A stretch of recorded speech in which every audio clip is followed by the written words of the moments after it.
We fell asleep in one world and woke up in another.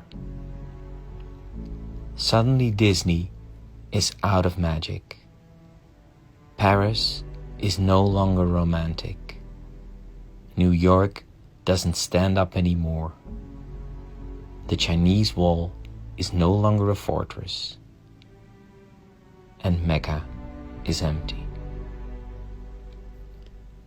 Hugs and kisses suddenly become weapons, and not visiting parents and friends becomes an act of love. Suddenly you realize that power, beauty, and money are worthless and can't get you the oxygen you're fighting for. The world continues its life, and it is beautiful. It only puts humans in cages. I think it's sending us a message.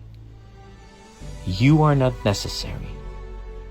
The air, earth, water, and sky without you are fine. When you come back, remember that you are my guests, not my master.